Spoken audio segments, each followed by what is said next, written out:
Hello, everyone, and welcome. Today, we are excited to discuss a groundbreaking concept in the world of machine learning, which is federated learning. My name is Abu Bakkar Siddique Emon, and my teammates Amin and Abir Kumar Shanto. Our presentation will be divided into three main parts. The first part is introduction and concept of federated learning, presented by me.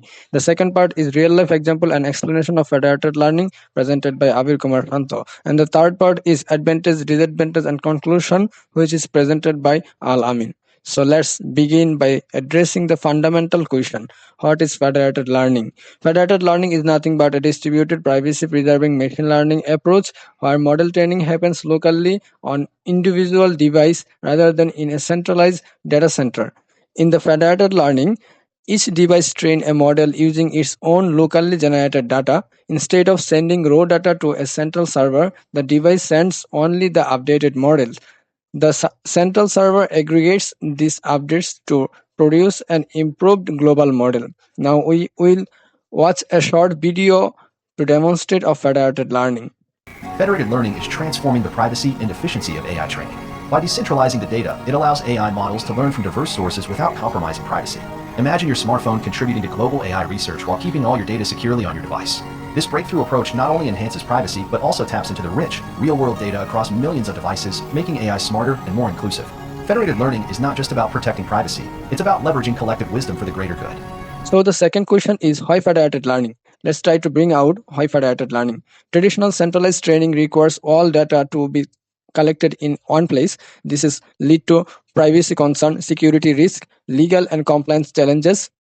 Federated learning eliminates these issues by ensuring data never leaves the central device, only the learned pattern are shared, making it possible to train a shared model without exposing personal information.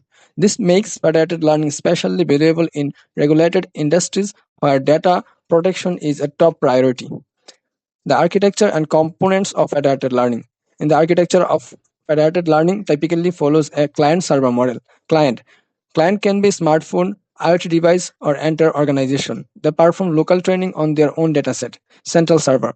Coordinate the overall process, aggregate the model updates, and distributes the improved global model back to the client. Secure communication. Ensure that updated data are transmitted safely and privately. Over multiple training rounds, the global model becomes increasingly accurate while data transfer costs remain minimal. Workflow of federated learning. First of all, initialization. The central server sends an initial model to the all clients, then local training. Each client train the model on its own private dataset, then model updates. Clients send their trained model updates back to the server. No raw data. Aggregation. The server combines these updates, often using federated averaging method.